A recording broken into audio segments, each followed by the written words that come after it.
Hello and welcome. You're listening to the Modern Mystic Radio Show. My name is Mystic Saira.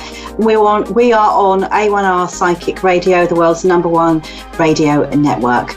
Okay, so I will be introducing my guest that I have with me today. But before I do, I just want to remind you very quickly of how you can get hold of me. You can do that through Facebook under Mystic Saira and Modern Mystic.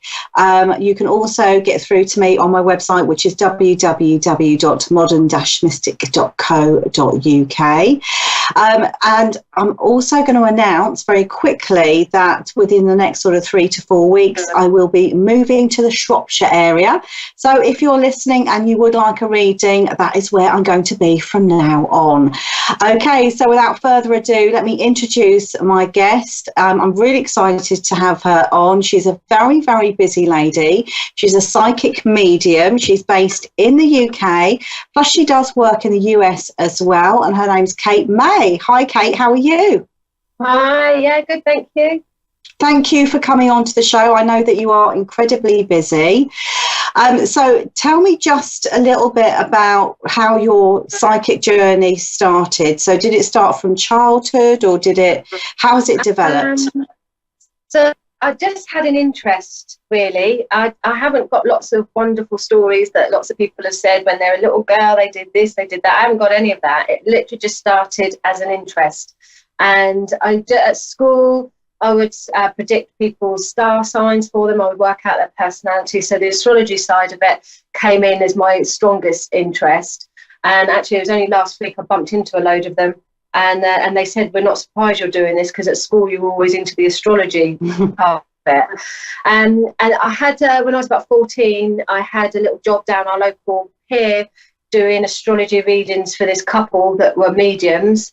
And so that was about 30 years ago. And as it turns out, only a couple of years ago, I found out that the people I was working for were my current partner's parents. Oh, wow. Yeah. And we had no idea about it at all. And she said that I was with her in Bournemouth, and she said she used to work down the pier. I said I used to work down the pier. When she described her booth, I thought, I recognise that. And she said, we had this little girl working for us, our friend Ron. And I said, well, I was that little girl. That was my uncle. So that was really bizarre. So it just started off as an interest, really. Anyone in the family, whenever they would talk about people passing over, I would just get really sort of goosebumps. My nan would often talk about her mum that had passed when she was younger, and she would say she would feel her. And I just couldn't get it. What do you mean you feel her? So I think that sparked it. And then my mum had a few experiences. I didn't realise at the time, but my uncle and auntie were healers. My auntie who worked in Australia, she was a medium as well. I only found that out a couple of years ago. So it's been within the family, but I was unaware of it. And then, do you think that's common, though, to, when you've got that ability to keep it quiet? I don't know, really. I think nowadays it's much more open. And the world that I'm in, it's 24/7, and it's huge here. It's absolutely huge. But I guess back then, many years ago, it probably was a little bit more hushed up. But I think now with all social media and just the way of the new age world, I think it's a lot more acceptable, and people are much more intrigued to learn it now. There's lots of people that sign up to all the courses now and the classes. It's a lot easier to advertise. It's not too difficult to get people in on this. So I think now it's probably a lot more open than what it was. Then it probably was a lot more unusual, really, and kept a bit more quieter. So tell us about the last 10 years. From my understanding, it's been quite an action-packed time for you. Yes, it's been really hectic, and none of it was planned. I was doing beauty therapy. That's what I thought I was going to be doing. And one minute I was spray tanning, and the next I was doing readings, and it got so busy I didn't know if people were coming in to be spray tanned or have a reading. So I thought something needs to give. I need to give up something, and I chose to give up the therapy, the beauty therapy. So the last 10 years, once my children were able to be at school, I started to develop a lot more, started to join a lot of courses, a lot of classes. I had my first tarot deck at 13, so I kind of played about with it from quite a young age. But when I got to 30, I decided to enroll in some proper classes, learnt the cards. Well, I think when I got to about 34, I thought, well, I'm going to do this a bit more seriously, joined an advanced class. And then from there, there's another story how I actually got into doing it. But from there, it kind of all opened up lots of doors. I gave up my full-time retail as a retail manager. I gave up that job to have the children, which gave me a chance to be at home to do all of this spiritual work. And it's just, I just signed up to everything and just carried on and carried on. So the last 10 years, I literally went to the opening of an envelope, like any event, any fair. I said, yeah, got my name out there, got regular customers. And now I'm in the position where I don't have to do all the little fairs. I can pick and choose the ones that I want to go to. And I've got a good, steady flow of customers now. So it's grown quite quickly. And because I love it, it's not been too much hard work either. Absolutely. And I know what it's like when you have to live and breathe it. Yeah. Now, you're with the Psychic Sisters, aren't you? Yes. Yeah. Based in London, is that right? Yeah. And you work in the UK and you also work in the US, is that right? Yes, we'll go to the US a couple of times a year, although this year we've decided to only go once this year because it's quite tiring travelling and then trying to fit the kids in and everything. And I've got a shop now, so this year we just decided to go once. But yeah, with my partner, who's also a medium and a trance medium, so we travel across there and do readings out in California as well. Do you ever work together? Not properly. When we do things out there, we do one-to-ones, but he's in one room, I'm in one room. That's about as close as it gets to it. He does separate dance demonstrations and separate mediumship demonstrations. So we don't work together on that. I think we've done a couple of workshops together. We have done a couple of psychic workshops together. But he's been doing it. He's older than me, so he's been doing it a lot longer than I have. Do you think you ever will work together?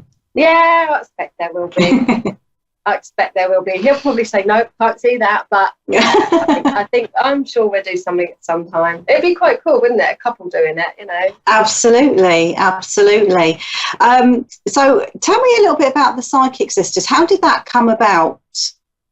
Throughout my whole psychic career, there's been so many coincidences, and that was one of them. So I used to work on psychic. I was working with some people to do with psychic cruises a few years back, and I had the contact of Jane from the Psychic Sisters, Jane Wallace. So I already had her email address. And then about a year or so ago, a friend of mine started working for her, and I just said, "Oh, get us a job like you do." And she said, "Oh, it doesn't work like that. But if you've got a contact for her already, email her." This was in the February. And then it got to the June, and I all the time, it's been in the back of my head, but I thought, I'm not really ready to email. I'll do it next week. I'll do it next time. So in the May or the June, I was in America, and I was by the pool, and I just thought, I feel like I need to email her. So I emailed her and said, I can't remember exactly what I said, but on the lines of, have you got a job? And then at the same time, I emailed my friend and said, I've just messaged Jane to see if there's any vacancies. And she said, "Oh my God, you must be psychic." She's literally on her way to LA now, and that's where I was. And she said, "And I've literally just messaged her to tell her that you're out there." So this was like 4 months after we first spoke about it. Very random. So I then emailed Jane and said, "I've just realised you're in LA. I'm in LA. Do you want to meet up for coffee?" So we did.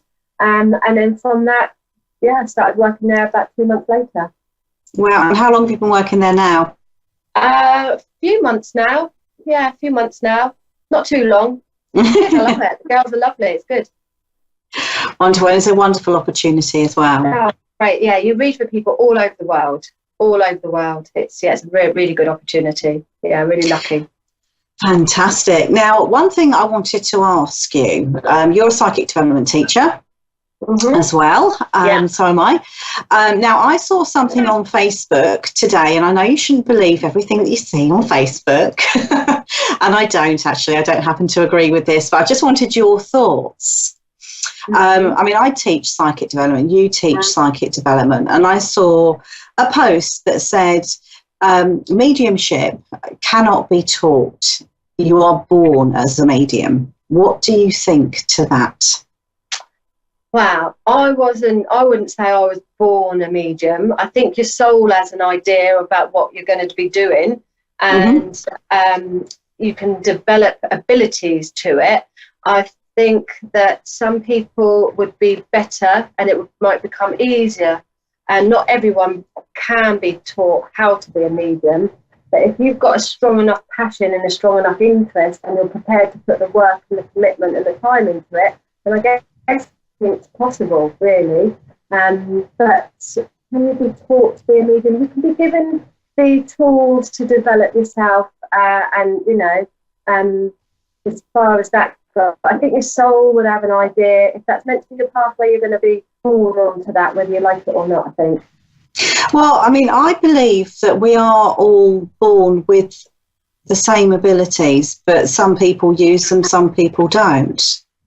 Yeah. I mean, you find a lot with young children that they are incredibly intuitive, incredibly psychic. It's very, very common. So the feeling is that it can be, because we all have the ability. Yes. I think if, as long as you've got the interest in it, I think anything is possible there. But some people, it's not meant to be for everyone. It'd be boring if we were all the same. So, some people, it's not their pathway, it's not what they want to do. But I do think if you've got a strong enough interest and you're prepared to commit yourself, then anything's possible. And how do you work? So I predominantly work with the cards, the Rider-Waite tarot cards, but I also work with clairsentient and clairvoyance as well. And then it tends to be a layer effect. So I usually start off with the cards, and then I find that sometimes spirit will connect during the reading. So I'll give off a little bit of whatever they've come in for, and then I might drop back into the psychic, into the cards. Sometimes if the energy is there, the spirit is strong, I'll be able to link straight away without even using the cards. But I'm so used to my cards, and that's what I like, that fallback on it. And the cards, you'll always get the cards with me. If you get the mediumship, it's a bonus. Wonderful. So I layer it. So you use a variety of different tools and abilities within the same reading. Audience clairvoyance. I do have crystals around. I do use a pendulum. I do use mainly it's the cards and the medium strongest areas. Well, we're going to see how you work in a moment. But before we go on to our last call, could you just let everybody know how they can get hold of you personally should they want their own private reading with you? Yes, my website is www.katemay.co.uk, and pretty much over Facebook it's similar to yours actually. It's Kate May, Modern Day Mystic. You can find me under just Kate May, or just type in Modern Day Mystic, but either one, Kate May or Modern Day Mystic. Wonderful. Okay, let's go on to our first caller. We've got Michael from Romulus in Michigan. Hi, Michael, can you hear me? Yes, I can hear you. Okay, now to the show, Michael. Thank you for calling in. I'm going to pass you over to Kate. Reading. Is there anything you would like Kate to look at for you? Do you have a question for her tonight? I'm just wondering if my dad is trying to communicate with me by any means in the spirit world. I can't understand what he said. Is his dad trying to communicate anything to him at the moment? Is that right, Michael? Yes, that is correct. Okay. Yeah, okay. And your dad's in spirit, yes? Pardon me? Your dad is in spirit? Yes. Yeah, okay. So I don't know, I haven't got a link with your dad. But what I would say is look out for all the little signs around yourself to do with him. So if there were things that he enjoyed, if there were particular pieces of music that he liked, if there were certain activities that he liked, just look out for him giving you little symbols and little signs to let you know. You might find that you having a dream where he comes through to you in a dream as a way of connecting to you. You might find you pop the radio on and there is his song or something connects to you from him with that. So for me, I would be looking at all the signs. The mediumship, it isn't as easy as just picking someone out the air and saying, yes, here it is, da-da-da-da. That tends to be more on the psychic vibe. and you'd be picking up a lot of your own memories, and then the mediumship would come in slightly different. So it's not an on-demand area there. But if you feel that some might be just washing up, washing the car, doing things, everyday things, and all of a sudden you might think about your dad out of the blue, that's been coming around.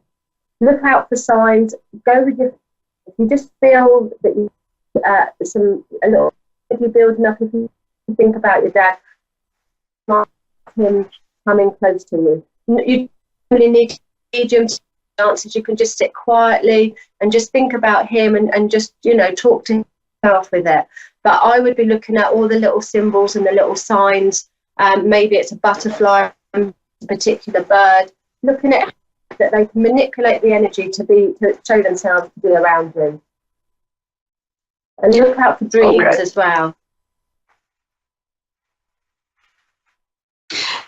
Does that make sense to you, Michael? Yes, it does. Okay. Very much so. Is there anything else you would like to ask while you're?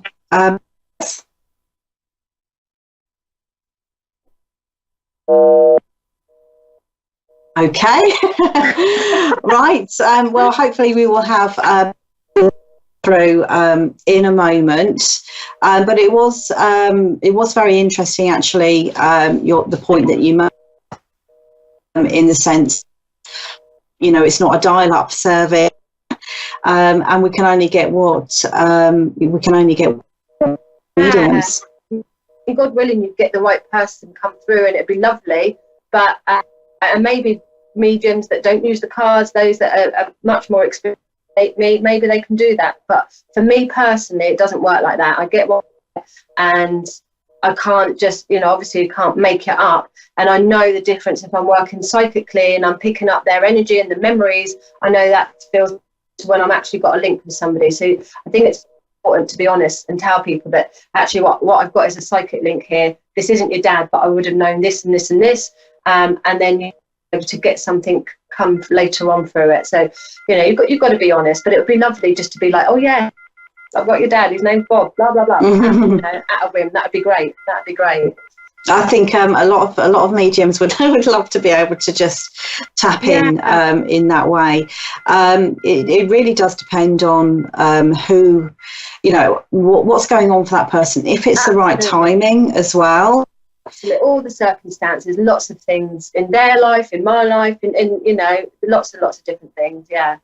I mean, I know that it took my father's passed now. He's been gone over 14 years, but it took him about 10 years to come through a medium. Yeah, and again, lots of different reasons for that. It could be that they're adjusting over there. Maybe the right medium wasn't available. Just like we like people and dislike people, they're going to like mediums and not like mediums, So it could just be that maybe the genuine one wasn't around at the time. Timing, who knows? I think there's a lot of questions. People expect mediums to know all the answers to everything. And there's things that we're not meant to know. Our brain would explode, I think, if we knew everything going on. So some things we've just got to be like, I don't know why it is what it is. But, I don't know why that is. But my nan came through within a matter of hours. My other nan took a good year to come through. So is that through, could come through for you or come through a medium? Because obviously those are.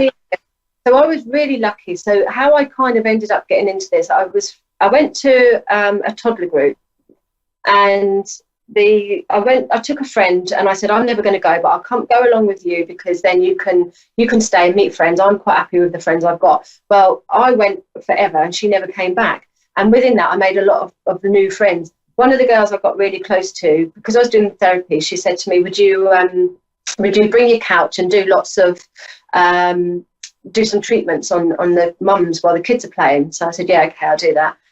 And then she said, bring your flies in. So I brought my flies in and she said, oh, you do Reiki? I do Reiki. I've got some angel cards. And then I said, well, I've got angel cards. So between the two of us, we started just reading, playing about it for the mums. And then before you knew it, we were getting booked once every 3 or 4 months for parties. And then we were going to get booked for every month. And then it grew and grew. But she was also a childminder, and she's a very good medium, and she childminded for my eldest. So on the day that my nan died, I phoned her and I said, I don't want you to have my son today, but I want to come over because I need the company, but I don't want to be on my own. And minutes, she just started coming out of all this stuff, and she went past about 3 hours before. So I was really fortunate to have a childminder friend that was just a brilliant medium at the same time. Just lucky. Yeah, I mean, I know when he died, I mean, I got communication directly from him, virtually, within hours of him passing. But in terms of coming through a medium, it took him 10 years. But then again, he wasn't the sort of guy that would just like jump straight in anyway, or bulldoze his way through. And he'd be comfortable with you. He'd be, he might not be comfortable with those other mediums. So that would make sense. Yeah, absolutely. Okay, so there was one thing that I wanted to very quickly talk about, which is your business. You mentioned it briefly, so tell us all about that. So it's a lovely little shop. It's called the Mystic River Lounge, based in Cosham in Portsmouth. And it's a coffee shop, spiritual coffee shop, and we've also got crystals and books and incense and gifts. And then we've got a separate room, which is what I'm in now, where we do our one-to-one readings, we do our meditations and our healing or therapies. That's a separate room outside. In the evenings, we have our classes, so the coffee shop converts into like a little centre. So we have monthly demonstrations, we have talks going on, psychic development, workshops at weekends. So it's kind of a little bit of a hub for everything. Brilliant. We have lots of people coming in the day that want to, it's become like a bit of a community hub, really, and it's getting busier, so it's good. We're just about to do some YouTube work with a TV production as well, so there'll be new things that are coming up from it, but it's like home from home. It's lovely. We love it here. And how long have you had your coffee shop? Not long. I work with my best friend Paula. Be good to work with someone that you like. That's always a bonus. And we've had it since last August, so not too long. Months, I think. Oh, it sounds really amazing. Yeah, lovely. Okay, what are your future plans? It sounds like you've had like a really jam-packed 10 years, but what are you planning for the next year or so? We've got a few things lined up with these, like I say, these YouTube channels and a few little bits of work, but actually we're just going with the flow. The whole place that we've got, the Mystic River Lounge, was never a dream. It came out of the blue. Everything just unfolded really easy for us. So we're just going to go with the flow. Really, opportunities pop up. I'm a great believer that if it's meant to be, it's going to be easy. Anything that's too much hard work isn't worth doing. So yeah, we're just going to go with the flow and hope that it all works. Really. Oh, sounds absolutely amazing. We are nearly at the end of our show. So if you just want to remind everybody of how they can connect with you again. So it's www.katemay.co.uk, and on Facebook, Kate May or Kate May Modern Day Mystic. And the Mystic River Lounge is www.mysticriverlounge.co.uk. You can see the mystic theme that goes on throughout. Oh, thank you. And yes, so that's the end of my show for today. And if you do want to get hold of me, you can do through my website, which is www.modern-mystic.co.uk, and through Facebook under Modern Mystic and Mystic Saira. I'm going to wish you a good night. Stay tuned for lots of lovely shows, and I'll see you the same time next week.